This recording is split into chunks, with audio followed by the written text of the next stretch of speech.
നമസ്കാരം. ന്യൂസ് ഈവനിംഗിലേക്ക് സ്വാഗതം. ആമയിഴഞ്ചാൻ തോട്ടിലെ രക്ഷാദൗത്യം ആ പേരുപോലെ തന്നെ ഇഴഞ്ഞിഴഞ്ഞ് നീങ്ങുന്നു. ടണലിലൂടെയും മാൻഹോളിലൂടെയും ചെയ്യാവുന്നതൊക്കെ ചെയ്യുന്നുണ്ട് രക്ഷാദൗത്യ സംഘം. എന്നിട്ടും ജോയിയെ കണ്ടെത്താനായിട്ടില്ല. വൈകിട്ടോടെ നേവി എത്തുന്നുണ്ട്. ഇനി അതിലാണ് പ്രതീക്ഷ. കോർപ്പറേഷന് വീഴ്ച വന്നിട്ടുണ്ട്, ജലവിഭവ വകുപ്പിന് വീഴ്ച വന്നിട്ടുണ്ട്, സംശയമില്ല. എന്നാൽ ഏറ്റവും വലിയ വീഴ്ച ആരുടേതാണ്? റെയിൽവേയുടേതല്ലേ? ആദ്യഘട്ടത്തിൽ ആമയിഴഞ്ചാൻ ദൗത്യത്തിലേക്ക് തിരിഞ്ഞു നോക്കിയില്ല റെയിൽവേ. ഇപ്പോഴും സഹകരണം പേരിന് മാത്രം. റെയിൽവേ ലൈനിന് കീഴിൽ പാറ പോലെ ഉറച്ച് മാലിന്യ കൂമ്പാരം. നിസ്സഹകരണത്തിൽ പാറ പോലെ ഉറച്ച് റെയിൽവേയും. 1500 രൂപ ദിവസക്കൂലി കിട്ടും എന്ന് കണ്ട് ഒരു സുരക്ഷാ സൗകര്യങ്ങളും ഇല്ലാതെ മാലിന്യക്കുഴയിലേക്ക് ഇറങ്ങിയ ജോയി എന്ന പാവം തൊഴിലാളി റെയിൽവേയുടെ ബലിമൃഗമോ? ഈ വിഷയമാണ് ന്യൂസ് ഈവനിംഗ് ചർച്ച ചെയ്യുന്നത്. ജോയിയുടെ ജീവന് വിലയില്ലേ?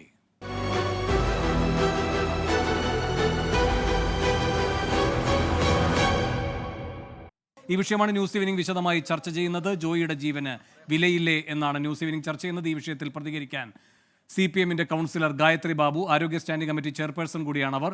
BJP കൗൺസിലറും നഗരസഭയിലെ പ്രതിപക്ഷ നേതാവുമായ MR ഗോപൻ, മുൻ chief secretary Jiji Thomson, chamber of കൊമേഴ്സിന്റെ പ്രതിനിധി SN രഘുചന്ദ്രൻ നായർ എന്നിവരാണ് ന്യൂസ് ഈവനിംഗിൽ തത്സമയം അതിഥികളായി പങ്കുചേരുന്നത്. ആദ്യം ഗായത്രി ബാബു, ഈ വിഷയത്തിൽ ഇപ്പോൾ കോർപ്പറേഷന് വീഴ്ചയുണ്ട്, ജലവിഭവ വകുപ്പിനടക്കം വിവിധ കേന്ദ്രങ്ങൾക്ക് വീഴ്ചയുണ്ട്. പക്ഷേ വീഴ്ചയുണ്ടെങ്കിലും ഇല്ലെങ്കിലും ഇന്നലെ ഈ 11 മണിക്ക് ഈ സംഭവം പുറത്തറിയുകയും അതിൻ്റെ ഗൗരവം ഉൾക്കൊണ്ട് എല്ലാ കേന്ദ്രങ്ങളും പ്രവർത്തിക്കുകയും ഈ നിമിഷം വരെ ഉറക്കമൊഴിഞ്ഞ് മേയറടക്കം അവിടെ നിൽക്കുകയും ചെയ്യുന്നു. റെയിൽവേയുടെ ഭാഗത്ത് നിന്ന് ഈ ആദ്യ മണിക്കൂർ മുതൽ ഇപ്പോൾ വരെ തുടരുന്ന സമീപനം എന്താണ്? ഇന്നലെ 11 മണി മുതൽ ഈ പറഞ്ഞതുപോലെ നമ്മൾ എല്ലാവരും അവിടെ ഉണ്ട്, എല്ലാ വകുപ്പുകളും ഉണ്ട്. ഏറ്റവും നഗരസഭയോടൊപ്പം നമ്മൾ കാണേണ്ടുന്ന ഒന്ന് ഫയർഫോഴ്സും പോലീസും ഒക്കെയാണ്. ശരിക്കും ഈ വേദികളെല്ലാം ഞാൻ ഉപയോഗിക്കാൻ ആഗ്രഹിക്കുന്നത് അവരോടുള്ള നന്ദി പ്രകടിപ്പിക്കാനാണ്. കാരണം എത്ര പറഞ്ഞാലും അത് മതി വരില്ല. ഇപ്പം നമ്മൾ വിഷ്വൽസിലൂടെ കാണുന്ന ആളുകൾ, നമ്മുടെ സ്കൂബ ഡൈവേഴ്സ് അടക്കം ഇന്നലെ മുഴുവൻ നമ്മൾ കാണേണ്ടുന്ന ഒരു കാര്യം, മനുഷ്യർക്കാർക്കും അതിനകത്ത് ഒരു 4 മണിക്കൂറിൽ കൂടുതൽ നിൽക്കുക എന്ന് പറയുന്നത് കഴിയാത്തൊരു കാര്യം. അത് അസാധ്യമായാണ് നമ്മൾ കാണുന്നത്. പക്ഷെ അത് ഇത്ര 24 മണിക്കൂർ കഴിഞ്ഞിട്ടും ഇതിൽ ഏറ്റവും പ്രധാനപ്പെട്ട ഉത്തരവാദിത്വം നിർവഹിക്കേണ്ട വിഭാഗമായ റെയിൽവേയുടെ സമീപനം എന്തായിരുന്നു? ഇവിടെ ഇന്നലെ മുതലുള്ള വിഷ്വൽസ് പരിശോധിച്ചാൽ തന്നെ കാണാം റെയിൽവേയുടെ ആരെങ്കിലും അതിലുണ്ടായിരുന്നോ, എത്ര പേരുണ്ടായിരുന്നു എന്നുള്ളത്. ADRM എന്ന പോസ്റ്റിലുള്ള ഒരു ഉദ്യോഗസ്ഥ മാത്രമാണ് ഇതിലാകെ നമ്മളുമായി ബന്ധപ്പെട്ടിട്ടുള്ളത്. അതിന് പുറമെ PRO എന്ന പോസ്റ്റിലുള്ള ഒരു ഉദ്യോഗസ്ഥന് കൂടി അവിടെ ഉണ്ട്. അപ്പോൾ ഇന്നലെ വൈകുന്നേരം മുതൽ അദ്ദേഹമാണ് നമുക്ക് റെയിൽവേയുമായി ബന്ധപ്പെടാനുള്ള ഏക കണ്ണിയായി അവിടെ ഉള്ളത്. ADRM ഇന്നലെ വന്ന് ഒരു 15 മിനിറ്റ് അവിടെ ഉണ്ടായിരുന്നു. ആ ഉദ്യോഗസ്ഥ തിരിച്ചുപോയി. ഇന്ന് മിനിസ്റ്റർ വന്നതിന് ശേഷം ADRM-നെ മിനിസ്റ്റർ അടക്കമുള്ള ആളുകൾ ഒരുപാട് നേരം വെയിറ്റ് ചെയ്തതിന് ശേഷമാണ് അവർ വന്നത്. പക്ഷേ അവർക്ക് ഇതിനെക്കുറിച്ച് വലിയൊരു ധാരണയുള്ളതായി നമുക്ക് തോന്നിയില്ല സംസാരത്തിൽ നിന്ന്. ടണലിനകത്തോട്ടുള്ള മാലിന്യം നീക്കം ചെയ്യേണ്ടതും അടക്കം റെയിൽവേയാണ്. അപ്പോൾ അത് ഉടനെ ചെയ്യില്ലേ എന്ന് മിനിസ്റ്റർ ചോദിച്ചപ്പോൾ അത് ഞങ്ങൾ എന്തിനു ചെയ്യണം എന്നൊരു മറുപടിയാണ് തിരിച്ചുണ്ടായത്. അത് എനിക്ക് തോന്നുന്നു പത്രമാധ്യമങ്ങൾ ശ്രദ്ധിച്ചിട്ടുണ്ടാവുമോ എന്ന്. ഗായത്രി, അങ്ങനെ ഞങ്ങൾ എന്തിനു ചെയ്യണമെന്ന് ചോദിക്കുന്നെങ്കിൽ പിന്നെ ഈ ജോയി അടക്കമുള്ള താൽക്കാലിക ജീവനക്കാരെ വെച്ചുകൊണ്ട് ധനുവച്ചപുരത്തെ ഒരു ഏജൻസിക്ക് കോൺട്രാക്ട് കൊടുത്തത് ആരാണ്? റെയിൽവേ അല്ലേ? റെയിൽവേയാണ് കോൺട്രാക്ട് കൊടുത്തത്. അവർ പറയുന്നത് അവരൊരു 60 മീറ്റർ എന്തോ ക്ലീൻ ചെയ്യാൻ മാത്രമേ കൊടുത്തുള്ളൂ എന്നാണ്. അങ്ങനെയാണ് കൊടുത്തിരുന്നത്. ശരിക്കും അവർ പറയുന്നത് വിശ്വസനീയമല്ല. അങ്ങനെയാണ് കൊടുത്തതെങ്കിൽ അത് യാതൊരു പ്രയോജനവും ഇല്ലാത്തൊരു പ്രവർത്തനമാണ്. മാത്രമല്ല 2 ആഴ്ചയോളം അവർ ആളെ നിർത്തി ക്ലീൻ ചെയ്യിക്കുന്നു എന്ന് അവർ അവകാശപ്പെടുന്നു. പക്ഷേ ഇന്നലെ 24 മണിക്കൂറോളം നമ്മൾ പ്രവർത്തിച്ചിട്ട് എത്ര മാലിന്യം നമ്മൾ എടുത്തു എന്ന് എല്ലാവരും കണ്ടതാണ്. ഈ ആകെ 3 പേരെ, അതിനകത്ത് മനുഷ്യരായ 3 പേരെ ഇറക്കി നിർത്തി അവിടെ ഒരു സൗകര്യങ്ങളും മതിയായ ഒരു സുരക്ഷാ സൗകര്യമില്ലാതെ ഇറക്കി വിടുകയാണ് മാലിന്യ കൂമ്പാരത്തിലേക്ക്. ഇതാണ് റെയിൽവേയുടെ സമീപനം ഈ കാര്യത്തിൽ. ഈ പറയുന്ന ഏജൻസിയുമായി ബന്ധപ്പെട്ട് എത്ര ഉത്തരവാദിത്തോടെ അവർ ഈ കാര്യങ്ങൾ നിർവഹിക്കുന്നു എന്നത് നോക്കാനും ഒരു ADRM-ഉം ഇല്ല, ഒരു PRO-യും ഇല്ല അവിടെ. ഞാൻ ഗായത്രിയിലേക്ക് വരാം. ശ്രീ MR ഗോപൻ, ഇവിടെ റെയിൽവേ ഈ വിഷയത്തിൽ എത്രമാത്രം ഉത്തരവാദിത്തത്തോടെയും സഹകരണത്തോടെയുമുള്ള സമീപനമാണ് കാട്ടുന്നത്? ശ്രീ വേണു, കഴിഞ്ഞ ദിവസം ഉണ്ടായ ശ്രീ ജോയി എന്ന് പറയുന്ന 42 വയസ്സ് പ്രായമുള്ള അദ്ദേഹത്തിൻ്റെ ജീവൻ രക്ഷിക്കട്ടെ എന്ന് ഇപ്പോഴും പ്രാർത്ഥിക്കുന്നു. അതോടൊപ്പം ഈ ദൗത്യത്തിൽ ഏർപ്പെട്ടിരിക്കുന്ന മനുഷ്യരായിട്ടുള്ള ആളുകൾ ഇറങ്ങാൻ അറപ്പും ഒക്കെ കാണിക്കുന്ന ഒരു സ്ഥലത്ത് ഇത്രയും മണിക്കൂറുകൾ കൊണ്ട് അതിനുവേണ്ടി പ്രവർത്തനം നടത്തുന്ന അവരെയും അനുമോദിക്കുന്നു. ചില കാര്യങ്ങൾ ഇവിടെ ഒരു സെക്കൻഡ്, ഇവരെ അനുമോദിക്കുന്ന നല്ല കാര്യം. ഇതിനോട് മുഖം തിരിഞ്ഞു നിൽക്കുന്ന റെയിൽവേയോടുള്ള അഭിപ്രായം എന്താണ്? അതിലൂടെ കൂടെ അനുമോദനമാണോ അവർക്കും? എന്നല്ലല്ലോ, ഞാൻ പറഞ്ഞില്ലല്ലോ. പറയുന്നതിന് മുമ്പ് ചോദിച്ചാലോ? ഞാൻ പറഞ്ഞു തുടങ്ങിയതല്ലേ ഉള്ളൂ. ഞാൻ പറയാൻ പോകുന്ന വിഷയം, ഇന്ന് റെയിൽവേ സംരക്ഷിക്കുക എന്നുള്ളത് BJPയുടെ ദൗത്യമല്ല. അല്ലെങ്കിൽ റെയിൽവേക്ക് വേണ്ടി നല്ല അഭിപ്രായം പറയാനാണ് ഇവിടെ വന്നു എന്നുള്ളതും മുൻവിധിയും വേണ്ട. ഞാൻ സൂചിപ്പിക്കാൻ ആഗ്രഹിക്കുന്നത്, റെയിൽവേയുടെ അധീനതയിലുള്ള ഭൂമി എന്ന് പറയുന്നത് ഏകദേശം 70 മീറ്റർ. അല്ലല്ല, ഇവിടെ ഒരു ജീവന്റെ പ്രശ്നമാണ്. എത്ര മീറ്റർ എന്നുള്ളതിന്റെ ഉത്തരവാദിത്തത്തിന്റെ വിഷയമല്ല ഈ വിഷയത്തിൽ. അല്ലല്ല, ഒരു സെക്കൻഡ്, MR ഗോപൻ, ഈ വിഷയത്തിൽ റെയിൽവേയുടെ ഭാഗത്തു നിന്നുള്ള സഹകരണം എന്താണ്? അല്ലല്ല, ഒരു സെക്കൻഡ്, അല്ലെന്നേ, ഭൂമിയുടെ ഉടമസ്ഥത ആർക്ക്? അല്ലല്ല, ഈ ജോയിയുടെ ജീവന്റെ ഉടമസ്ഥത ആർക്ക്? ആ തർക്കത്തിലേക്ക് പോകുന്നതിന് മുൻപ് അതിനൊക്കെ അവസരമുണ്ട്. ആദ്യം പറയൂ, ഈ കാര്യത്തിലൊരു നിലപാട് പറയൂ. ഈ വിഷയത്തിൽ 11 മണി മുതൽ തുടങ്ങിയ ഈ രാപ്പകൽ നീണ്ട ദൗത്യത്തിൽ റെയിൽവേയുടെ സമീപനം എന്തായിരുന്നു എന്നാണ് താങ്കൾക്ക് കാണാൻ കഴിഞ്ഞത്? ശ്രീ വേണു ഉദ്ദേശിക്കുന്നത് റെയിൽവേയുടെ ഈ ഭൂമിയിലേക്ക് ഇപ്പോൾ വലിയ തോതിലുള്ള മാലിന്യം, ആമയിഴഞ്ചാൻ തോടെന്ന് പറയുന്ന മാലിന്യം ഈ റെയിൽവേയുടെ അധീനതയിലുള്ള ഭൂമിയിലേക്ക് എങ്ങനെ കടന്നു വന്നു എന്നുള്ളതിനെ കുറിച്ച് വേണു ചർച്ച ചെയ്യപ്പെടണ്ടേ?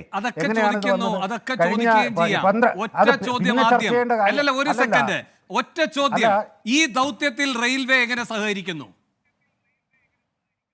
റെയിൽവേയുടെ സഹകരണത്തെക്കാൾ കൂടുതൽ റെയിൽവേയുടെ കാര്യങ്ങളെ സംബന്ധിച്ച് അവരുടേതായിട്ടുള്ള സ്ഥലപരിമിതിക്കകത്ത് നിന്നുകൊണ്ട് അവരെ കരാർ കൊടുത്തിരിക്കുന്നു എന്നാണ് ഞാൻ മനസ്സിലാക്കുന്നത്. ശ്രീ ജിജി തോംസൺ, ഇവിടെ ഒരു വലിയ രക്ഷാദൗത്യം നടക്കുകയാണ്. നാം ഈ ദൃശ്യങ്ങളിൽ കാണുന്നത് പോലെ ഈ സ്കൂബ ഡൈവേഴ്സ് അവര് ഇപ്പോഴാണ് പുതിയ ടീമൊക്കെ എത്തിയത്. ഇന്നലെ മുതൽ ഈ 3 യുവാക്കളാണ് നിരന്തരം ഈ പറയുന്ന ചെറിയ ഇടവേളകളെടുത്ത് മുങ്ങിത്തപ്പുക, അതിനുശേഷം തിരികെ കയറി വരിക. അതിലൊരു വ്യക്തി പറഞ്ഞത്, അങ്ങനെ മുങ്ങി പോകുമ്പോൾ തലയ്ക്ക് മുകളിൽ ഭാരിച്ച തോതിൽ പാറ പോലെ ഉറച്ച ഈ പറയുന്ന മാലിന്യമാണ്. മുന്നോട്ട് നീങ്ങുമ്പോൾ എന്ന് വെച്ചാൽ റെയിൽവേയുടെ അധീനതയിലുള്ള സ്ഥലത്തെ രക്ഷാദൗത്യത്തിൻ്റെ കാര്യമാണ് അവർ പറയുന്നത്. മുന്നോട്ട് നീങ്ങുമ്പോൾ വെള്ളത്തിൻ്റെ അളവ് കുറയുമ്പോൾ തലയ്ക്കു മീതെ ഇത് താഴ്ന്നു വരികയാണ്. അപ്പോൾ നമ്മൾ ജാമായി പോകും. അപ്പോൾ പിന്നെ വളരെ അപകടകരമായൊരവസ്ഥയാണ്. തിരികെ വരുന്നു. ഇങ്ങനെ ഇവർ പ്രവർത്തിക്കുകയാണ്. ഇപ്പോഴാണ് പുതിയ സംഘങ്ങളും അതിൻ്റെ ഭാഗമാകുന്നത്.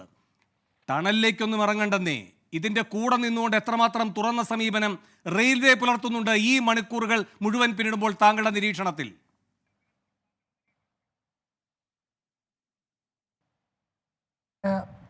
റെയിൽവേയുടെ ഈ കാര്യത്തിലുള്ള നിലപാട് എന്താണെന്ന് എനിക്ക് മനസ്സിലായിട്ടില്ല. കാരണം ഞാൻ ഏതാനും മണിക്കൂറിന് മുമ്പാണ് തിരുവനന്തപുരത്ത് എത്തിയത്. അതുകൊണ്ട് ഈ വിഷയം ഞാൻ നിങ്ങൾ പറയുന്നത് കേട്ടിട്ടുള്ള അറിവ് മാത്രമേ എനിക്കുള്ളൂ.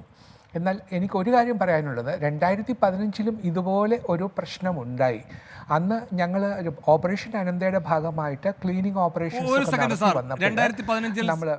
താങ്കളുടെ മുൻകൈയിൽ നടന്നൊരു വലിയ ദൗത്യമുണ്ട്. അതിന്റെ വിശദാംശങ്ങളിലേക്ക് വരാം. അതിന് തൊട്ടുമുമ്പ് ഞാൻ അങ്ങോട്ട് ഒരു കാര്യം പറയട്ടെ. ഇവിടെ ഈ കോർപ്പറേഷൻ്റെ അധികൃതർ പറയുന്നത് അവർ പഴി കേൾക്കാൻ മാത്രം നിൽക്കേണ്ടവരല്ല, അവരെ പഴിക്കേണ്ട സ്ഥലങ്ങളിൽ പഴിക്കുക തന്നെ വേണം. അതുകൂടാതെ അവർ ചൂണ്ടിക്കാട്ടുന്ന ചില കാര്യങ്ങളുണ്ട്. ഈ റെയിൽവേ സ്റ്റേഷനകത്ത് ഏതാണ്ട് 50ഓളം സ്റ്റാളുകൾ പ്രവർത്തിക്കുന്നുണ്ട്. ഒരു വലിയ ക്യാൻറ്റീനുണ്ട്. ഇപ്പോൾ ഈ പറയുന്ന മാൻഹോളിൽ ഇറങ്ങി പുറത്തെടുത്ത മാലിന്യങ്ങൾ മുഴുവൻ റെയിൽവേയിൽ ഉപയോഗിക്കുന്ന സാധനങ്ങളുടെ മാലിന്യങ്ങളാണ്. അപ്പോൾ നമുക്കറിയേണ്ട ഒരു കാര്യം, റെയിൽവേ ഉത്തരം പറയേണ്ട ഒരു കാര്യം, റെയിൽവേ ഈ പറയുന്ന മാലിന്യങ്ങൾ എവിടെ നിക്ഷേപിക്കുന്നു? അത് കോർപ്പറേഷൻ അറിയില്ല, റെയിൽവേ എങ്കിലും പറയണ്ടേ സാർ?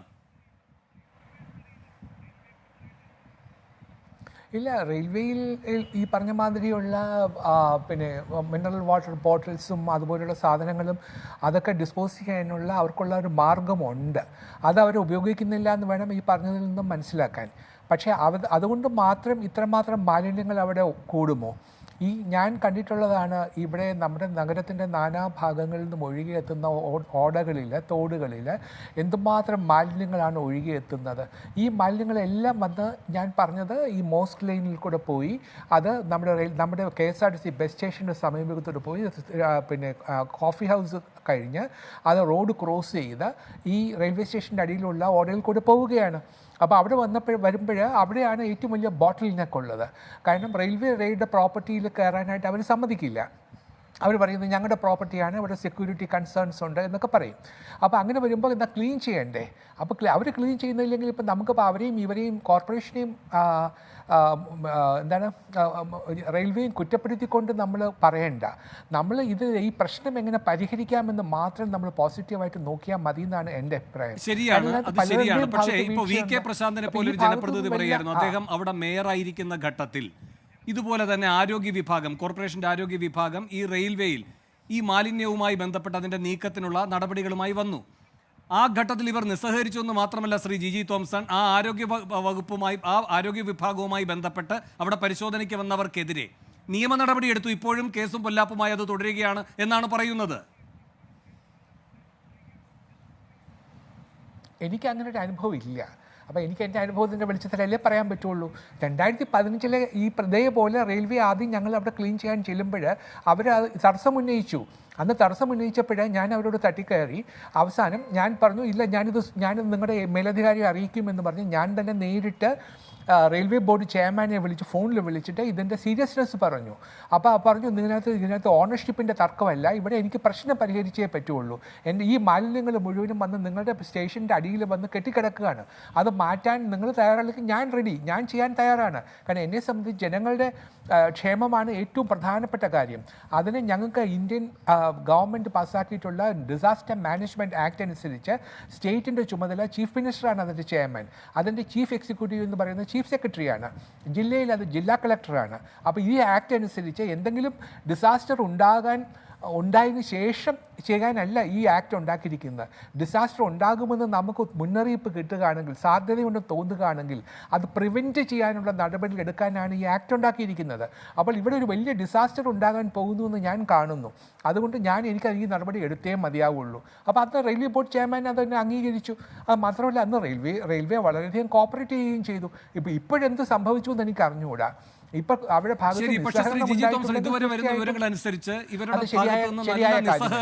സഹകരണമല്ല. ഇനി അവിടെ നിൽക്കട്ടെ. എപ്പോഴും ഈ കോർപ്പറേഷൻ, ഇപ്പൊ താങ്കൾ പറയുകയുണ്ടായല്ലോ, നമ്മളത് ചെയ്യുന്നു, നിങ്ങളത് ചെയ്തില്ലെങ്കിലും അന്ന് അവർ സഹകരിക്കുന്നു. ഇന്നിപ്പോൾ ഒരു കാര്യമായി സഹകരിക്കുന്നില്ലെങ്കിലും നമ്മൾ ചെയ്യേണ്ട കാര്യങ്ങൾ ചെയ്തുകൊണ്ടിരിക്കുകയാണ്.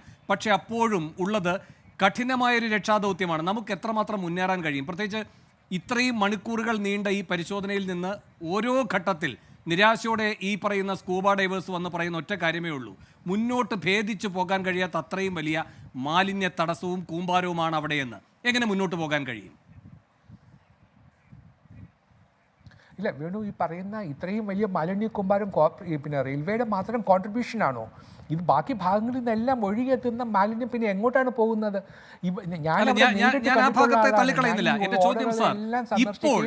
ഇപ്പോൾ ഈ പ്രധാനപ്പെട്ട ഈ മാൻഹോളുകൾ വഴി ഇറങ്ങിയുള്ള പരിശോധന നടക്കുമ്പോൾ അഭിമുഖീകരിക്കുന്ന പ്രശ്നമെന്ന് പറയുന്നത്, നമുക്കൊരു കാര്യം അറിയാമല്ലോ, ഈ പറയുന്ന 12 കിലോമീറ്റർ ആമിഴഞ്ചാൻ തോട് നമ്മളിപ്പോൾ വൃത്തിയാക്കുന്ന ദൗത്യത്തിലേക്ക് പോകുന്നില്ല. നമ്മെ സംബന്ധിച്ച് ഈ പറയുന്ന ഈ ടണലിൻ്റെ എൻട്രി പോയിന്റും എക്സിറ്റ് പോയിന്റും അതിൻ്റെ നടുക്ക് എവിടെയോ ആണ് ഈ പാവം പിടിച്ച തൊഴിലാളി കുരുങ്ങിക്കിടക്കുന്നത്, ജീവനോടെയോ അല്ലാതെയോ നമുക്കറിയില്ല. ഇപ്പോൾ നമ്മൾ കേന്ദ്രീകരിക്കുന്ന ഭാഗം അവിടമാണ്. അവിടെ വലിയൊരു മാലിന്യ മലയാണ്. നമുക്കിപ്പോൾ റെയിൽവേ സഹകരിക്കുന്നില്ല എങ്കിലും പരിമിതമായ സഹകരിക്കുന്നുള്ളൂവെങ്കിലും ഇപ്പോൾ അവിടെ ഒരു ദൗത്യമുണ്ട്. പക്ഷേ ആ ദൗത്യം ദുഷ്കരമായിരിക്കുന്നത് ഈ പാറ പോലെ ഉറച്ചു നിൽക്കുന്ന മാലിന്യം എന്ന തടസ്സം കൊണ്ടാണ്. അതെങ്ങനെ ഭേദിച്ച് മുന്നോട്ട് പോകാൻ കഴിയും? ഇല്ല, അപ്പോഴേ ഞാൻ നോക്കൂ, ഈ പറഞ്ഞത് ശരി. ഈ 2015 ഈ പ്രശ്നം പരിഹരിച്ചല്ലോ. അതിനുശേഷം പിന്നെ ഓരോ വർഷവും ഇതുപോലെ ക്ലീൻ ചെയ്യണ്ടേ? അന്ന് ക്ലീനിങ് നടക്കാത്തതെന്തേ? പിന്നെ ഇത്രയും വലിയ മാലിന്യകുമാരം എങ്ങനെ അവിടെ ഉണ്ടായി? അപ്പോൾ ഇത് റെയിൽവേയുടെ ഭാഗത്തു നിന്നുള്ള വീഴ്ച അവിടെ ഇരിക്കട്ടെ. അത് മാത്രമാണ് ഇതിൻ്റെ പ്രശ്നമെന്ന് ഞാൻ വിശ്വസിക്കുന്നില്ല. അതുപോലുള്ള അഴുക്കുകൾ, മാലിന്യങ്ങൾ, മറ്റു എനിക്ക് അതിനെക്കുറിച്ചൊന്നും ഞാൻ പറയുന്നില്ല. UDF പദ്ധതിയായി നമ്മൾ UDFിൻ്റെ കാലത്താണ് ഈ 2015 ഞാൻ ചീഫ് സെക്രട്ടറി ആയത്. അന്നാണ് ഈ പരിപാടി നടപ്പിലാക്കിയത്. അതിനുശേഷം 2014 പുതിയ ഗവൺമെൻറ് വന്നു. ഈ 2ാം ഘട്ടം നടപ്പിലാക്കാനുള്ള പ്രോജക്റ്റ് അന്നത്തെ ചീഫ് സെക്രട്ടറി ശ്രീ വിജയാനന്ദ് അത് ചീഫ് മിനിസ്റ്ററിന് സബ്മിറ്റ് ചെയ്തതാണ്. പക്ഷേ അതിനുശേഷം ആ നടപടികളൊന്നും ഉണ്ടായില്ല. അപ്പോൾ നമ്മൾ എന്ത് ഊഹിക്കണം? ഈ പ്രോജക്റ്റ് വേണ്ട, വേറെ പുതിയ പ്രോജക്റ്റ് മതി എന്ന് ഗവൺമെൻറ് തീരുമാനിക്കുകയാണ്. ഇപ്പോൾ ഏത് ഗവൺമെൻറ് ചെയ്തു എന്നല്ല നമ്മൾ നോക്കേണ്ടുന്നത്, അത് വിജയകരമായിരുന്നോ അല്ലയോ എന്ന് മാത്രം നോക്കിയാൽ മതി. നമ്മുടെ സംസ്ഥാനത്ത് ഇത് പറഞ്ഞിട്ട് കാര്യമില്ല. LDF ചെയ്യുന്നത് UDF ആവർത്തിക്കില്ല, UDF ചെയ്യുന്നത് LDF ആവർത്തിക്കില്ല. രണ്ടു കൂട്ടരും ഒരുപോലെയാണ്. അപ്പോൾ ഇവിടെ അങ്ങനെ നോക്കിയതുകൊണ്ടാണ് ഈ പ്രശ്നം മുഴുവനും. ഒരു നല്ല പദ്ധതി ഉണ്ട്, അത് വിജയകരമായിട്ട് നടപ്പിലാക്കി കാണിച്ചതാണ്. അങ്ങനെ കാണിച്ചെങ്കിൽ ആ പദ്ധതി അതുപോലെ ചെയ്യണ്ടേ? മാത്രമല്ല, ഇതിനകത്ത് ഒരുപാട് എക്സ്പീരിയൻസ് ഞങ്ങൾ ഗെയിൻ ചെയ്തിട്ടുണ്ട്. ആ എക്സ്പീരിയൻസ് ഇന്ന് 2016 കഴിഞ്ഞ് 2024 വരെ 8 വർഷമായി ഞാൻ തിരുവനന്തപുരത്ത് തന്നെയുണ്ട്. ഞാൻ ദൂരെ എങ്ങും പോയിട്ടില്ല. ഒരാൾ പോലും ഇന്ന് എന്നോട് ഇതുവരെയും ചോദിച്ചിട്ടില്ല ഇതെങ്ങനെയാണ് ചെയ്തത്, എന്താണ് നിങ്ങൾക്കുണ്ടായ അനുഭവം എന്ന് ചോദിച്ചിട്ടില്ല. ഇതിങ്ങനെയൊക്കെ നമ്മൾ ചോദിക്കേണ്ടത്. ഇതിനകത്ത് എന്ത് ഈഗോ പ്രശ്നമാണുള്ളത്? അപ്പോൾ ഈ വക കാര്യങ്ങളെല്ലാം നമ്മൾ അറിഞ്ഞ നാട്ടറിവും നമ്മുടെ മറ്റേ ടെക്നിക്കലായിട്ടുള്ള അറിവും എല്ലാം കൂടെ കൂട്ടിച്ചേർത്ത് വെക്കുമ്പോഴാണ് നമ്മളൊരു പദ്ധതി ഭംഗിയായിട്ട് നടപ്പിലാക്കുന്നത്. അങ്ങനെയുള്ള ഒരു ശ്രമവും നടന്നിട്ടില്ല. അപ്പോൾ അത് നമ്മൾ ചൂണ്ടിക്കാണിക്കണ്ടേ? അതിനകത്ത് LDF UDF ഒന്നുമുള്ള പറയാനാവില്ല. ശരി സാർ. ശ്രീ SN രഘുവേന്ദ്രൻ നായർ, ഇവിടെ ഇപ്പോൾ ഈ 12 കിലോമീറ്ററിൽ 1 കിലോമീറ്ററിൻ്റെ ഉത്തരവാദിത്തം റെയിൽവേ എത്രത്തോളം ഗൗരവത്തോടെ ഏറ്റെടുത്തിട്ടുണ്ട്? കൂടാതെ ഇപ്പോൾ ഈ പറയുന്ന ബാക്കി ഭാഗത്തെ കോർപ്പറേഷൻ്റെ വീഴ്ച, വിവിധ വകുപ്പുകളുടെ വീഴ്ച, ഇതൊക്കെ ഇതുപോലെ തന്നെ പരിശോധിക്കപ്പെടേണ്ടതാണ്. പക്ഷേ ഒരു ജീവൻ കുരുങ്ങിക്കിടക്കുന്നു എന്ന് നാം കരുതുന്ന ഭാഗമെന്ന് പറയുന്നത് ഇപ്പോൾ ഈ റെയിൽവേ ലൈനുകളുടെ താഴെയാണ്. ഇപ്പോൾ അങ്ങേക്ക് ഒരു കാര്യം അറിയാമല്ലോ, ഈ ജീവനെ എങ്ങനെയാണ് പ്രാധാന്യത്തോടെ റെയിൽവേ കാണുന്നത് എന്നുള്ളൊരു ഒറ്റ ഉദാഹരണം എടുത്താൽ മതി. ഇന്നലെ രാത്രി മുതൽ ഈ കോർപ്പറേഷൻ അധികൃതർ റെയിൽവേയോട് പറയുകയാണ് 4-5 ലൈനുകളിലെ ട്രെയിൻ ഗതാഗതത്തിലൊരു നിയന്ത്രണം ഏർപ്പെടുത്തണം. തിരിഞ്ഞു നോക്കുന്നില്ല ആ ഭാഗത്തേക്ക്. എന്ന് മാത്രമല്ല, അവിടെ എങ്ങനെയാണോ സർവീസ് അതിന് മുമ്പ് ഉണ്ടായിരുന്നത് അങ്ങനെ തന്നെ തുടരുകയാണ്. എന്ന് വെച്ചാൽ ഈ മനുഷ്യൻ അവിടെ കുരുങ്ങിക്കിടക്കുകയാണോ, ജീവനോടെയുണ്ടോ, മൃതപ്രായനാണോ, അതോ ഇനി ജീവനോടെ അല്ലയോ? ഇതിനെപ്പറ്റിയൊന്നും അവരെ സംബന്ധിച്ച് അവരുടെ ബിസിനസ്സിനെ ബാധിക്കുന്നില്ല. റെയിൽവേയെ സംബന്ധിച്ച് ബിസിനസ് ആസ് യൂഷ്വൽ എന്ന് കരുതാൻ ഇന്നലെ 11 മണി മുതൽ അവർക്ക് എങ്ങനെ കഴിയുന്നു? ഇതിലുള്ള പ്രോബ്ലം എന്ന് പറഞ്ഞാൽ, ഈ റെയിൽവേ എന്ന് പറഞ്ഞ ഒരു ഓർഗനൈസേഷൻ അവര് പ്യുവർലി ഒരു ബ്യൂറോക്രാറ്റിക് കൺട്രോളിൽ കിടക്കുന്ന ഒരു ഓർഗനൈസേഷനാണ്. അതിൻ്റെ അകത്ത് എനിക്ക് തോന്നുന്ന ഡിവിഷണൽ റെയിൽവേ മാനേജർ ഇതിനകത്ത് മുൻകൈ എടുത്തിട്ട് അദ്ദേഹം കൂടെ ഒരു ശ്രമം നടത്തിയിരുന്നെങ്കിൽ എല്ലാവരും കൂടെ ഒരുമിച്ച് നിൽക്കാൻ പറ്റുന്ന ഒരു കാര്യമേ ഉള്ളൂ. പക്ഷെ ഇവിടെ വന്നിരിക്കുന്നത് എനിക്ക് തോന്നുന്നത് റെയിൽവേ ഇംപ്ലിക്കേറ്റ് ചെയ്യാനാണ് ഇതിന്റെ കംപ്ലീറ്റ് അറ്റംപ്റ്റ് നടക്കുന്നതെന്നുള്ള എനിക്ക് നേരത്തെ തന്നെ നമ്മൾ നോക്കുമ്പം ഓരോരുത്തരുടെ പ്രസ്താവന വന്നപ്പം അതിൽ പറഞ്ഞുകൊണ്ടിരിക്കുന്ന റെയിൽവേ ആണ് ഇതിന്റെ കാരണക്കാരൻ, റെയിൽവേ ആണ് ഇതിന്റെ കാരണക്കാരൻ. അല്ല, ഒറ്റ കാര്യം സാർ, അങ്ങനെ ഒന്നും വേണ്ടി വന്നിരുന്നില്ല. റെയിൽവേ സഹകരിക്കുന്നുണ്ടായിരുന്നെങ്കിൽ. ഇത് എത്ര ബ്യൂറോക്രാറ്റാന്ന് പറഞ്ഞാൽ മനുഷ്യരല്ലേ ഇരിക്കുന്നത്, ഒരു മനുഷ്യനുമായി ബന്ധപ്പെട്ട കാര്യമല്ലേ? ഇവരേൽപ്പിച്ച ഒരു കരാറിന്റെ അടിസ്ഥാനത്തിലുള്ള പ്രവർത്തിക്കിറങ്ങിയ ആളല്ലേ? ഇല്ല, വേണു പറഞ്ഞ ഏറ്റവും കറക്റ്റ്. അത് നമ്മളിപ്പോ വേറെ കാര്യം നോക്കണം വേണു. ഫോർ എക്സാമ്പിൾ, നമ്മുടെ റെയിൽവേ ട്രെയിൻ ഓടിക്കൊണ്ട് വരുമ്പം ട്രാക്കിൽ ഒരാളുടെ ഇടിച്ച് ട്രെയിൻ ഇടിക്കുന്നു. റെയിൽവേ അവിടെ ലൈനൊന്നും നിർത്താറില്ല. റെയിൽവേയുടെ സർവീസുമായിട്ട് നടന്നുകൊണ്ടിരിക്കുക. അതേപോലെയാണ് അവർ ഇവിടുത്തെ കാര്യം കണ്ടത്. ഇപ്പൊ നമ്മൾ ട്രാക്കിൽ 2 അമ്മയും കൊച്ചും ഒക്കെ നമ്മൾ എത്രയോ പേരെ ഈ ട്രാക്കിൽ നിൽക്കുന്ന ഡ്രൈവറിനെ കാണാൻ, പക്ഷേ ഒന്നും ചെയ്യാൻ പറ്റില്ല. അല്ലല്ല, ഒരു സെക്കൻഡ്, അതേ സംബന്ധിച്ച് ഒരു പരിശോധനയിലേക്ക് റെയിൽവേ കടക്കില്ലേ? അതല്ല, വണ്ടി ഇങ്ങനെ പോകും, ആര് കുറുകെ വന്നാലും ഞങ്ങൾ ഇടിച്ച് മുന്നോട്ട് പോകും, അങ്ങനെ ഒരു സംവിധാനമാണോ റെയിൽവേ? റെയിൽവേയിൽ അങ്ങനെയാ, നമ്മൾ നോക്കിക്കോ. അല്ല, പിന്നീടുള്ള പരിശോധനയിലേക്ക് അവർ കടക്കുമോ ഇല്ലയോ? അതാണ് എന്റെ ചോദ്യം. ഇൻവെസ്റ്റിഗേഷൻ വരുന്നത് ആണല്ലോ ഇവിടെ ഒരു കൈൻഡ് ഓഫ് ഇൻവെസ്റ്റിഗേഷൻ ആണല്ലോ നടക്കുന്നത്. അതിലുള്ള സമീപനം എന്താണെന്നതാണ് ചോദ്യം. അല്ല, ആ സമീപനം വേണം. കാരണം ഇതിന്റെ അകത്ത് ഇതിപ്പോ ഇന്നോട് സംഭവിച്ചു, നമുക്ക് ആ ആള് ജീവനോടെ തിരിച്ച് കിട്ടട്ടെ ഞാൻ പ്രാർത്ഥിക്കുകയാണ്. പക്ഷെ ഇന്ന് നാം സംഭവിച്ചത് ശരിയാണ്. പക്ഷെ നമുക്ക് ഇത് ഇനിയും നാളെ പോലെ ഇനിയും സംഭവിക്കും. അപ്പൊ സംഭവിക്കാതിരിക്കാനായിട്ട് റെയിൽവേയും കൂടെ ഡിസ്ട്രിക്ട് അഡ്മിനിസ്ട്രേഷനും കൂടെ ചേർന്ന് എല്ലാവരും കൂടെ ചേർന്ന് ഒരുമിച്ചിരുന്ന ഒരു ചർച്ച നടത്തിയിട്ട് ഇതിനെ ഈ ടണലിംഗ് ഇവിടെ വന്നിരിക്കാൻ ബോട്ടിൽ നെക്ക് എങ്ങനെ നമുക്ക് കറക്റ്റ് ചെയ്യാം, ഇതിനകത്ത് വന്നേക്കും. കാരണം ഇതിന് നമുക്ക് ഈ മാലിന്യം ഇതിനകത്ത് കൂടെ പോകുന്നുള്ളൂ, വേറെ വഴിയില്ല. അപ്പൊ വഴിയില്ലാത്ത സ്ഥിതിക്ക് റെയിൽവേയുടെ ടോപ്പ് എഞ്ചിനീയർ, ആക്ച്വലി റെയിൽവേയുടെ ചീഫ് എഞ്ചിനീയർ ലെവലിലുള്ള ഒരാളാണ് ഇവിടെ വരേണ്ടത്. കാരണം സദേൺ റേഞ്ചിലുള്ള ഒരു ചീഫ് എഞ്ചിനീയർ വന്ന് ഈ കൂടെ നിന്നിട്ട് ഇതിനുള്ള സൊല്യൂഷൻ കണ്ടുപിടിക്കാനായിട്ട് കൂടെ ഞാനൊരു കാര്യം കൂടെ ചോദിച്ചോട്ടെ. ഇത്രയും ബ്യൂറോക്രാറ്റിക് സംവിധാനത്തോടെ പ്രവർത്തിക്കുന്ന എന്താണ് കൃത്യമായി അതിന്റെ പ്രവർത്തനങ്ങൾ മുന്നോട്ട് കൊണ്ടുപോവുക, അതിനിടയിൽ എന്തെങ്കിലും സംഭവിച്ചാലും ആ പ്രവർത്തനങ്ങൾ ശക്തമായി തന്നെ സുഗമമായി തന്നെ മുന്നോട്ട് പോകുക, അതിനുശേഷം അതിൻ്റെ പരിശോധനയിലേക്ക് കടക്കാൻ, അങ്ങനെയൊക്കെ മാതൃകാപരമായാണ് ഇവർ പ്രവർത്തിക്കുന്നതെന്ന് അങ്ങ് പറയുന്നുവെങ്കിൽ മാലിന്യ സംസ്കരണവുമായി ബന്ധപ്പെട്ട് ഇതേ കേന്ദ്രം എത്ര മാതൃകാപരമായാണ് പ്രവർത്തിക്കുന്നത്? ഇപ്പം മേയർ പറയുകയായിരുന്നു, റെയിൽവേയുടെ മാലിന്യം എങ്ങനെ സംസ്കരണം നടത്തുന്നു എന്ന പരിശോധനയിലേക്ക് ഇനി നഗരസഭ കടക്കുകയാണ്. നേരത്തെ ഇവരോട് ഈ കാര്യങ്ങളൊക്കെ ചോദിച്ചു, ഇവർ പ്രതികരിച്ചില്ല. അവസാനം ഈ പറയുന്ന യോഗങ്ങൾ ചേരുമ്പോൾ വിളിക്കുമ്പോൾ വരുന്നില്ല. ഏറ്റവും ഒടുവിൽ 7 ദിവസത്തെ സമയപരിധി വെച്ചൊരു നോട്ടീസ് അയച്ചിട്ടുണ്ട്. അതിൻ്റെ മറുപടി കാത്തിരിക്കുകയാണ് കോർപ്പറേഷൻ അധികൃതർ. എന്ന് മാത്രമല്ല, മേയർ പറഞ്ഞൊരു കാര്യമുണ്ട്. മേയറെ നമുക്ക് വിമർശിക്കേണ്ട 100 കാര്യങ്ങളുണ്ട്, അവിടെ നിൽക്കട്ടെ. ഇതൊരു ഉത്തരവാദപ്പെട്ട സംവിധാനം. അവർ പ്രവർത്തിക്കുന്ന ഏറ്റവും കേന്ദ്ര സ്ഥലത്ത് ഈ അപകടം നടന്നിരിക്കുന്നു എന്ന ഘട്ടത്തിൽ ആദ്യം വിചാരണ ചെയ്യപ്പെടേണ്ടത് അവരായതുകൊണ്ടാണ് ആ ചോദ്യം. ശ്രീ രഘുചന്ദ്രൻ നായർ, ഈ ഫീക്കർ വേസ്റ്റ് അടക്കം, അതുപോലെ തന്നെ ഈ വാഹനം, ഈ ട്രെയിനുകൾ, ഇതിൻ്റെ കോച്ചുകളെല്ലാം വാഷ് ചെയ്തതിന് ശേഷം എല്ലാ മാലിന്യവും ഈ മാൻഹോളിലൂടെയാണ് ഇറക്കി വിടുന്നത്, തള്ളിവിടുന്നത്. അതുപോലെ തന്നെ ഈ പറയുന്ന സ്റ്റാളുകളിലെ മാലിന്യം, ഈ ക്യാൻറ്റീനിലെ മാലിന്യം, ഇതെല്ലാം അവിടേക്കാണ് തള്ളപ്പെടുന്നതെന്ന് പറയുന്നു. കൂടാതെ STP സംവിധാനം ഇല്ല എന്ന് പറയുന്നു. അങ്ങനെ മാലിന്യ സംസ്കരണവുമായി ബന്ധപ്പെട്ട പ്രാഥമികമായ പ്രവൃത്തികൾ പോലും ചെയ്തിട്ടില്ല ഈ കേന്ദ്ര സർക്കാരിൻ്റെ സംവിധാനമെങ്കിൽ അതിനൊരു ഉത്തരവാദി ഉണ്ടാകേണ്ടേ? ആ ഉത്തരവാദിയും കൂടെ ചേർന്നതാണ് ഇപ്പോൾ ഈ ജോയി കിടക്കുന്ന കുരുക്ക്. വേണു പറഞ്ഞ ഏറ്റവും നല്ല കാര്യമാണ്. ഇതിനകത്ത് കറക്റ്റ് ആണ്. റെയിൽവേക്കകത്ത് ഉണ്ടാകുന്ന സംവിധാനം റെയിൽവേക്കകത്ത് ഉണ്ടായേ പറ്റൂ. അത് STP ആവട്ടെ, അതിന്റെ പ്ലാസ്റ്റിക് റീസൈക്ലിംഗ് പ്ലാന്റ്, അവർ നേരത്തെ ഒരു പ്ലാസ്റ്റിക് റീസൈക്ലിംഗ് പ്ലാന്റ് അവിടെ വെച്ചിരുന്നു. എനിക്കിപ്പോഴും ഓർമ്മയുണ്ട്, അവർ പ്ലാസ്റ്റിക് റീസൈക്ലിംഗ് പ്ലാന്റ് ചെയ്തിട്ട് ആ പ്ലാസ്റ്റിക് അത് എന്തായാലും എനിക്ക് അറിയത്തില്ല. പക്ഷെ അതുപോലെ തന്നെ ഇപ്പം ഈ ബയോ ടോയ്ലറ്റ്സ് വന്ന ശേഷമാണ് ഫീക്കൽ വേസ്റ്റ് അതിൽ പോകാതിരിക്കുന്നത്. പിന്നെ ആ ബയോ ടോയ്ലറ്റ്സിന്റെ വന്ന ശേഷം ആ ഫീക്കൽ വേസ്റ്റ് അതിൽ പോകുന്നു. പക്ഷെ ഈ കഴുകുന്ന വെള്ളവും ആ മഴ വെള്ളവും എല്ലാം ഈ പറഞ്ഞിരിക്കുന്ന കനാലിന്റെ അകത്ത് തന്നെ പോകുന്നുണ്ട്, യാതൊരു സംശയം വേണ്ട. പക്ഷെ റെയിൽവേക്ക് ഒരു ഉത്തരവാദിത്തമുണ്ട്. കാര്യം അവരുടെ കോമ്പൗണ്ടിൽ വരുമ്പോൾ അവരുടെ ആയിട്ടുള്ള റെസ്പോൺസിബിലിറ്റി റെയിൽവേ എടുക്കണം. റെയിൽവേക്ക് okay, we will manage our waste എന്നുള്ള രീതിയിൽ പോകണം. കാര്യം മറ്റേ വേസ്റ്റ് ഇങ്ങനെ വരുന്നത് നമുക്ക് എന്ത് ചെയ്യാൻ പറ്റുള്ളൂ നമുക്ക് പിന്നെ അതവിടെ നിൽക്കട്ടെ. അത് നിയമാനുസൃതം ചെയ്യുന്നില്ല. ഒരു ധനുവച്ചപുരത്ത് ഏജൻസിക്ക് കൊടുക്കുന്നു. 2 അന്യസംസ്ഥാന തൊഴിലാളികളും ഒരു മലയാളിയും ഇറങ്ങിയാണ്. 1500 രൂപ കിട്ടുമെന്ന് വിചാരിച്ചിട്ടാണ് ഈ ജോയിയും ഇറങ്ങുന്നത്. എന്ത് സൗകര്യം ഉണ്ടായിരുന്നു?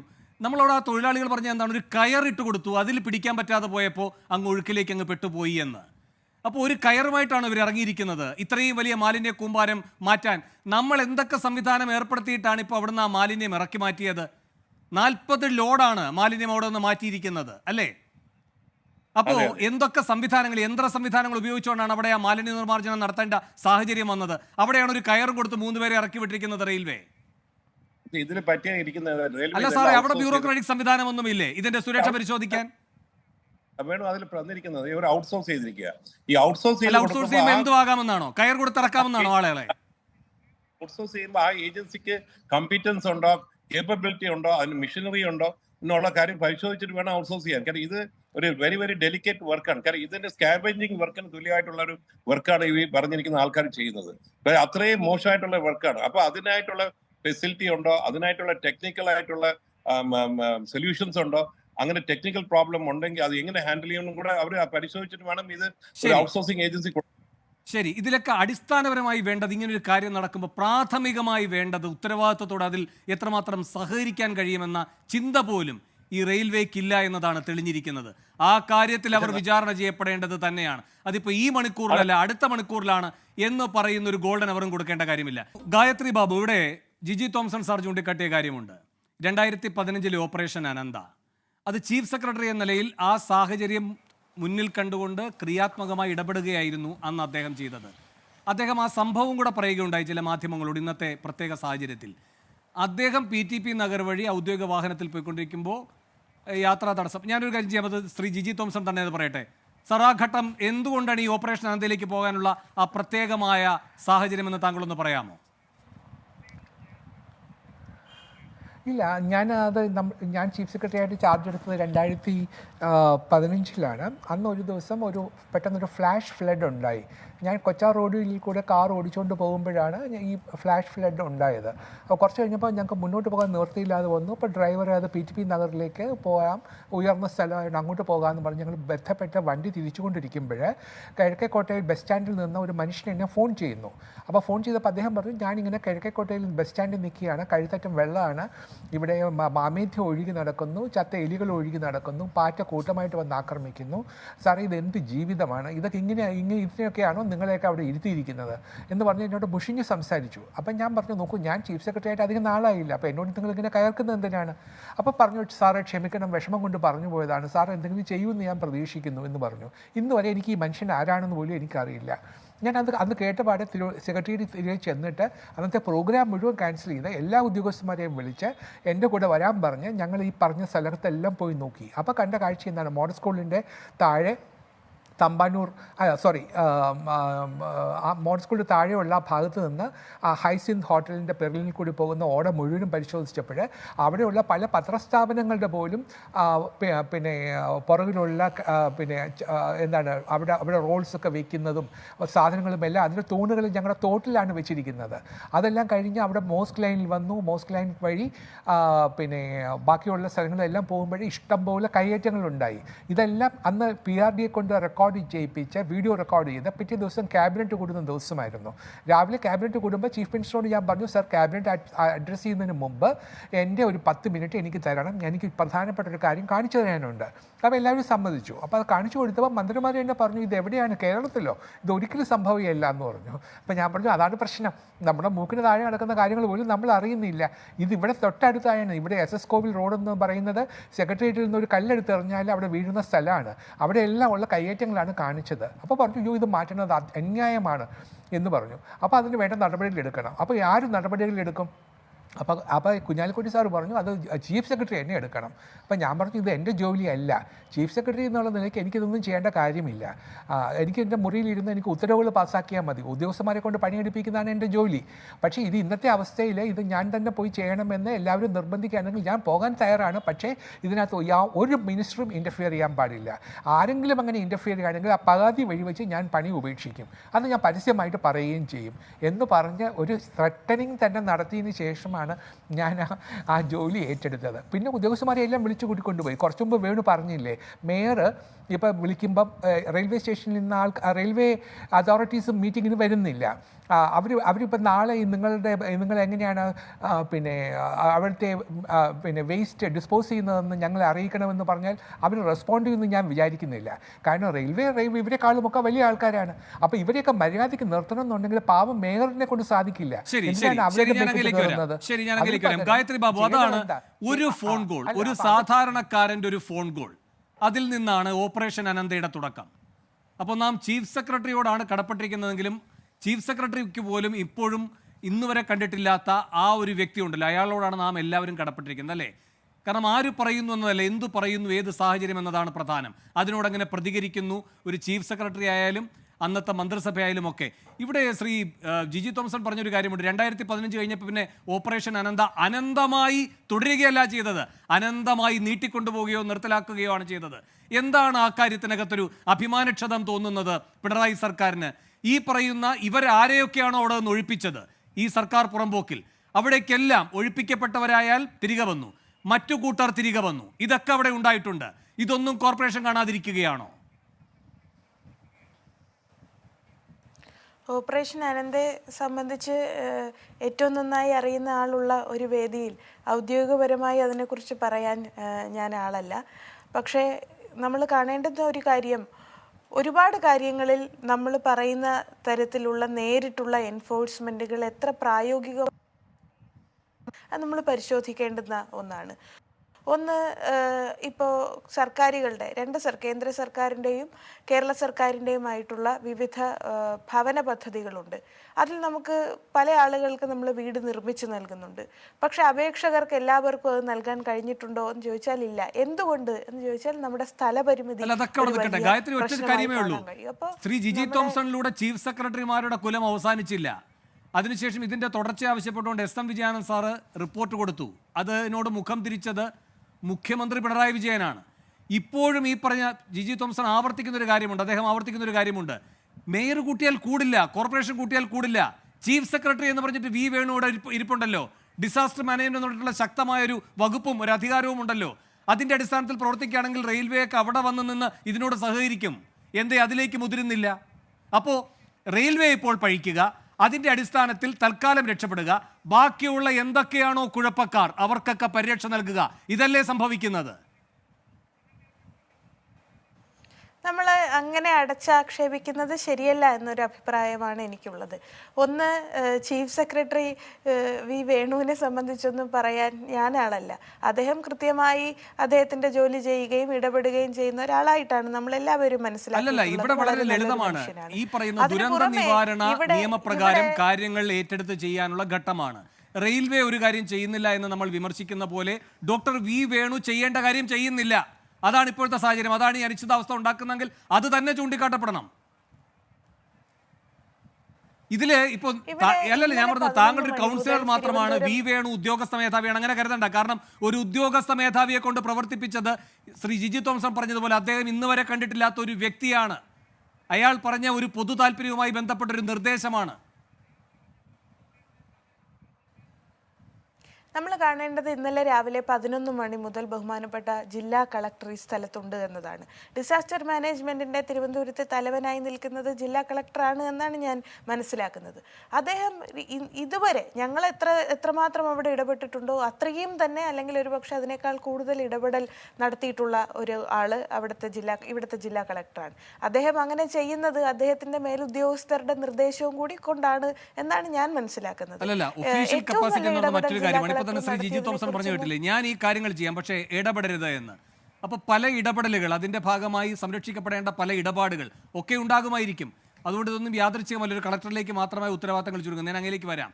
എം.ആർ. ഗോപൻ, ഇവിടെ റെയിൽവേയുമായി ബന്ധപ്പെട്ട് എന്തൊക്കെ വീഴ്ചകളുണ്ടോ എന്നത് പിന്നീട് മറ്റ് അതിഥികൾ പറഞ്ഞത് അങ്ങ് കണ്ടതാണല്ലോ. അതുകൊണ്ട് എന്തെങ്കിലും ഒരു പ്രത്യേക താല്പര്യത്തിന്റെ അടിസ്ഥാനത്തിലല്ല ചോദ്യങ്ങൾ വന്നതെന്ന് അങ്ങ് വിശാലമായി മനസ്സിലാക്കുമെന്ന് കരുതുന്നു. കൂടാതെ ഇപ്പോൾ ഈ ഗായത്രി ബാബു ഒക്കെ പറയുന്നത് മുടന്തൻ ന്യായമാണ്. എന്തുകൊണ്ട് ഈ സർക്കാർ ഓപ്പറേഷൻ അനന്ത മറ്റൊരു പേരിട്ടെങ്കിലും തുടരാമായിരുന്നല്ലോ? ഇപ്പോൾ ഈ ലൈഫ് പദ്ധതി എന്നൊക്കെ പറഞ്ഞ് പേരിട്ട് മറ്റാളുകൾക്ക് ലൈഫ് കൊടുക്കാനുള്ള തീരുമാനങ്ങളിലേക്ക് കടക്കാൻ കഴിഞ്ഞുവെങ്കിൽ അതുപോലെ തന്നെ അനന്ത എന്ന പേരിന് പകരം മറ്റൊരു പേര് കൂടെ ഇട്ടുകൊണ്ട് കാര്യങ്ങൾ മുന്നോട്ട് കൊണ്ടുപോകാമായിരുന്നല്ലോ. ഏത് താല്പര്യമാണ് അവരെ അതിൽ നിന്ന് പിന്നോട്ട് അടിക്കുന്നത്? വേണു, ഇതിൽ പറയാനുള്ള ഒത്തിരി കാര്യങ്ങളുണ്ട്. അതൊന്നും പറയാനുള്ള സമയമില്ലാത്തതുകൊണ്ട് അതിലേക്ക് പോകുന്നില്ല.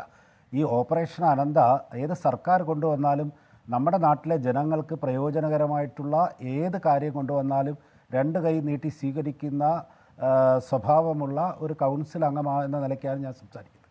ആ സമയത്ത് ചില ഉന്നതരായിട്ടുള്ള ആളുകളുടെ വീടിൻ്റെ മതിലിലേക്ക്, കെട്ടിടങ്ങളുടെ മതിലിലേക്ക്, അവരുടെ കോമ്പൗണ്ടിൻ്റെ അടിയിലേക്ക് ഒക്കെ പോയ സമയത്ത് അത് നിർത്തിവെക്കുന്നതിന് വേണ്ടിയിട്ടും അല്ലെങ്കിൽ ആ സംഭവവുമായി ബന്ധപ്പെട്ടിട്ടുള്ള പ്രവർത്തനങ്ങൾ ഫ്രീസ് ചെയ്യുന്നതിലേക്കും മരവിപ്പിക്കുന്നതിലേക്കും ശ്രമിച്ചതിൻ്റെ ഭാഗമാണ് ഇന്നിപ്പോൾ നമ്മൾ റെയിൽവേയിലേക്ക് മാത്രം കുറ്റപ്പെടുത്തുന്ന തരത്തിലേക്ക് വേണു ആദ്യത്തെ ആ തുടക്കം കുറിച്ചതുകൊണ്ടാണ് എനിക്ക് അങ്ങനെ പ്രതികരിക്കേണ്ടി വന്നത്. സാർ, അങ്ങനെയല്ല സംഭവം. ഇത് 12 കിലോമീറ്റർ വരുന്ന ആമയിഴഞ്ചാൻ തോടിൻ്റെ അവശേഷിക്കുന്ന 1 കിലോമീറ്റർ ഭാഗമാണ് റെയിൽവേക്ക് വരുന്നത്. 11 കിലോമീറ്റർ ചുറ്റളവിൽ മേജർ ഇറിഗേഷൻ വകുപ്പും നഗരസഭയും കൂടി ചെയ്യേണ്ടതായിട്ടുള്ള ഒരു കാര്യത്തെക്കുറിച്ചിട്ട് ഇന്നലെ ക്ലീൻ ചെയ്തിട്ടുള്ള സ്ഥലത്ത് ഇന്ന് മാലിന്യം വന്ന് ഞാൻ രാവിലെ ആ സ്ഥലത്തുണ്ടായിരുന്നതാണ്. ഇപ്പോഴും ആ സ്ഥലത്തു നിന്നാണ് ഇങ്ങോട്ട് വരുന്നത്. ആ രാവിലെ തന്നെ ഇന്നലെ വരെ ക്ലീൻ ചെയ്തിട്ടിരുന്ന സ്ഥലത്ത് ഇന്ന് രാവിലെ മാലിന്യം ഒഴുക്കോടുകൂടി വന്നിട്ട് ഇന്ന് ആളുകൾക്ക് ഇറങ്ങി വീണ്ടും മാലിന്യം മാറ്റിയ ശേഷമാണ് അവിടെ ഇറങ്ങാൻ സാധിക്കുന്നത്. അപ്പോൾ റെയിൽവേ കൊണ്ട് ഇടുന്നത് മാത്രമല്ല എന്നുള്ള കാര്യം നമുക്ക് വിസ്മരിക്കാൻ സാധ്യമല്ല. അതുകൊണ്ട് തന്നെയാണ് ഞാൻ പറയുന്നത്, ഇത് ആമയിഴഞ്ചാൻ തോടിൻ്റെ 12 കിലോമീറ്റർ ചുറ്റളവിൽ വരുന്ന നഗരത്തിൻ്റെ ഹൃദയഭാഗത്തുള്ള വിവിധങ്ങളായിട്ടുള്ള വാർഡുകളിൽ മേജർ ഇറിഗേഷനും നഗരസഭയും കൂടി ഒരു ഗവൺമെൻറ്റിന് ഉത്തരവാദിത്തമില്ലേ? റെയിൽവേയുടെ 1 കിലോമീറ്റർ ചുറ്റളവിൽ വരുന്ന ഭാഗത്തേക്ക് റെയിൽവേ മാത്രം ഈ മാലിന്യം മുഴുവൻ അതിനകത്ത് കൊണ്ടിട്ടുവെന്ന് വേണു വിശ്വസിക്കുന്നുണ്ടോ? ആ മാലിന്യത്തിൻ്റെ അവശിഷ്ടങ്ങൾ അവിടെ നിന്ന് ഇന്നലെ 40 ലോഡ് മാറ്റിയെന്ന് പറയുന്നതൊക്കെ റെയിൽവേയുടെ അകത്ത് വരുന്ന പാസഞ്ചേഴ്സും അതുപോലെ ജീവനക്കാരും അവിടെ കൊണ്ടിട്ടതാണെന്ന് വേണുവിന് തോന്നുന്നുണ്ടോ? സാർ, അതൊന്നുമല്ല. ഇത് 12 കിലോമീറ്റർ ചുറ്റളവിൽ വരുന്ന ഈ നാട്ടുകാർ വലിച്ചെറിയുന്നത് അത് ഏത് രൂപത്തിലോ അതിനകത്ത് വരുന്ന മാലിന്യം നീക്കം ചെയ്യപ്പെടേണ്ടതായിട്ടുള്ള ഉത്തരവാദിത്വമുള്ള ഒരു ഗവൺമെൻറ്റും നഗരസഭയും അതിൽ നിന്ന് സമ്പൂർണ്ണമായിട്ട് പരാജയപ്പെട്ടിരിക്കുന്നു. അതിൻ്റെ അവശിഷ്ടങ്ങളാണ് ഇവിടെ വന്നു ചേരുന്നു എന്നുള്ളതിനെ സംബന്ധിച്ച് യാതൊരു തർക്കവുമില്ല. സാർ, ഇവിടെ നമ്മുടെ ആ തുരങ്കത്തിലേക്ക് ഇന്ന് ആളുകൾക്ക് പൂർണ്ണമായി 2 വശത്തുനിന്ന് 30 മീറ്റർ ഉള്ളിലേക്ക് പോകാൻ സാധിച്ചിട്ടില്ല സാർ, പൂർണ്ണമായിട്ട്. എന്തുകൊണ്ട് സാധിച്ചിട്ടില്ല? അതിനകത്ത് ഇപ്പോഴും ആ അടിഞ്ഞു കിടക്കുന്ന മണ്ണും മാലിന്യവും ആ തുരങ്കവും തമ്മിൽ ബന്ധിച്ചിരിക്കുകയാണ്. എല്ലാ സ്ഥലത്തു നിന്ന് നമുക്ക് 30 മീറ്റർ അകത്തേക്ക് പോയി, 10 മീറ്റർ അകത്തേക്ക് പോയി ഉദ്യോഗസ്ഥർ വളരെ കഷ്ടപ്പെട്ട് പണിയെടുക്കുന്നു. പക്ഷെ അവർക്ക് അതിനകത്തേക്ക് പ്രവേശിക്കാൻ സാധിക്കുന്നില്ല. അതുകൊണ്ട് റെയിൽവേ എന്ന് പറയുന്ന ചില ഉദ്യോഗസ്ഥരുടെ മാത്രം നിയന്ത്രണത്തിലല്ല. ഒരു ഗവൺമെൻറ് ഉണ്ട്, നഗരസഭയുണ്ട്. അവിടെ റെയിൽവേ ഇത് ചെയ്തില്ലെങ്കിൽ അതിന് മുകളിലോട്ടുള്ള ആളുകളെ അറിയിക്കാനുള്ള കടമയും ഉത്തരവാദിത്വ ബോധവും ഈ നഗരസഭയ്ക്കില്ലേ? ആ ഇടവേളയ്ക്ക് ശേഷം എനിക്ക് ശ്രീ ജിജി തോംസണിലേക്കും ശ്രീ രഘുവേന്ദ്രൻ നായരിലേക്കും എത്തേണ്ടതുണ്ട്. ഇടവേള. ജിജി തോംസൺ സാർ, ഇവിടെ ചീഫ് സെക്രട്ടറി ആ പദവിക്കുയർന്ന് ഈ ഘട്ടത്തിൽ പ്രവർത്തിച്ചിട്ടുണ്ടോ? ഇനി പ്രവർത്തിക്കാതിരിക്കുന്നുവെങ്കിൽ അത് അദ്ദേഹത്തിന്റെ ഭാഗത്തെ എന്തെങ്കിലും ഒരു കൃത്യവിലോപമാണോ, അതോ മറ്റെന്തെങ്കിലും താല്പര്യങ്ങൾ ഇതിന്റെ പിന്നിൽ സർക്കാരിനുണ്ടോ? ഇല്ല, എനിക്ക് ഡോക്ടർ വേണുവിനെ കുറ്റപ്പെടുത്താനാവില്ല. കാരണം ഇത് അദ്ദേഹം നല്ല കേപ്പബിൾ ആയിട്ടുള്ള ഒരു ഓഫീസറാണ്, എനിക്ക് നല്ല പരിചയമുള്ള ആളാണ്. അതുകൊണ്ട് നമുക്ക് ആ വിഷയത്തിലേക്ക് അങ്ങനെയല്ല അത് കൈകാര്യം ചെയ്യേണ്ടത്. നോക്കൂ, നമുക്കിവിടെ ആരെയും കുറ്റപ്പെടുത്തേണ്ട, കോർപ്പറേഷനെ കുറ്റപ്പെടുത്തേണ്ട, റെയിൽവേയും കുറ്റപ്പെടുത്തേണ്ട. നമുക്ക് ഈ പ്രോബ്ലം എങ്ങനെ പരിഹരിക്കാം എന്ന് മാത്രം ചിന്തിച്ചാൽ മതി എന്നാണ് എൻ്റെ വിനീതമായ അഭിപ്രായം. അത് ചെയ്യാനുള്ള ഏറ്റവും നല്ല മാർഗ്ഗമാണ് ഞാൻ പറഞ്ഞത്. നമ്മൾ ഡിസാസ്റ്റർ മാനേജ്മെൻറ്റ് ആക്ട് അനുസരിച്ച് അതിൻ്റെ സംസ്ഥാന മേധാവി, ചെയർമാൻ എന്ന് പറയുന്ന ചീഫ് മിനിസ്റ്ററാണ്. അതിൻ്റെ ചീഫ് എക്സിക്യൂട്ടീവ് ചീഫ് സെക്രട്ടറിയാണ്. അപ്പോൾ ഈ ആക്ട് ഉപയോഗിച്ചിട്ട് തന്നെ നമുക്ക് ബാക്കി കാര്യങ്ങളെല്ലാം 2015 എങ്ങനെ ചെയ്തോ അതുപോലെ അങ്ങ് ചെയ്താൽ മതി. അപ്പോൾ പ്രശ്നം തീരും. ഇപ്പം നമ്മൾ കോർപ്പറേഷൻ മേയർ വിളിച്ചാൽ അവർ വരില്ല, റെയിൽവേക്കാർ വരില്ല, ചീഫ് സെക്രട്ടറി വിളിച്ചാൽ വരും.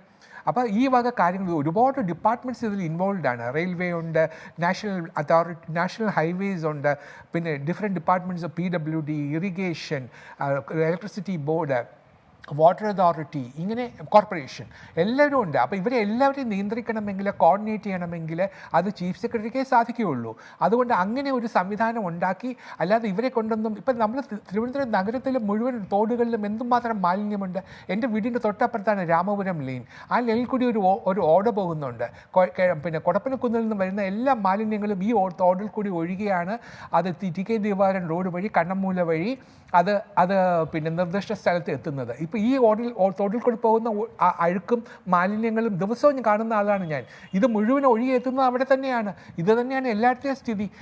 വലിയ ആശുപത്രികളുള്ള സ്ഥലത്തുള്ള തോടുകൾ നോക്കൂ, അവിടെ മുഴുവൻ ആശുപത്രി മാലിന്യങ്ങൾ കൊണ്ട് നിറച്ചിട്ടിരിക്കുകയാണ്. ഇവർക്കെതിരെയൊക്കെ ഒന്നും നമുക്ക് ആക്ഷൻ എടുക്കാൻ കഴിയുന്നില്ല. അപ്പോൾ ഈ ആക്ഷൻ എടുക്കണമെങ്കിൽ അത് കോർപ്പറേഷനെ കൊണ്ട് സാധിക്കുമെന്ന് ഞാൻ വിശ്വസിക്കുന്നില്ല. അപ്പോൾ അത് എടുക്കണമെങ്കിൽ നമുക്ക് ഡിസാസ്റ്റർ മാനേജ്മെൻറ്റ് ആക്ട് അനുസരിച്ച് ചീഫ് സെക്രട്ടറി തന്നെ അത് എടുക്കണം. അങ്ങനെ എടുത്താലല്ലാതെ ഈ പ്രശ്നം പരിഹരിക്കാൻ പറ്റില്ല. കാരണം ഇത്രയധികം മാലിന്യങ്ങൾ ആണ് ഇതിൻ്റെ അടിസ്ഥാനപരമായ കാരണം. അത് നിർമ്മാർജ്ജനം ചെയ്യണം.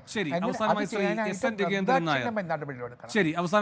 രഘുവേന്ദ്രൻ നായർ, ഇവിടെ ജിജി തോംസൺ സാർ ചൂണ്ടിക്കാട്ടിയതുപോലെ മാലിന്യം വലിച്ചെറിയുന്നവർക്ക് 250 മുതൽ 2500 വരെ ഉള്ള പിഴ എന്ന് പറയുന്നത് ഭേദഗതി ചെയ്തുകൊണ്ട് ഈ പറയുന്ന 5000 മുതൽ 50,000 വരെ ആക്കുന്നു.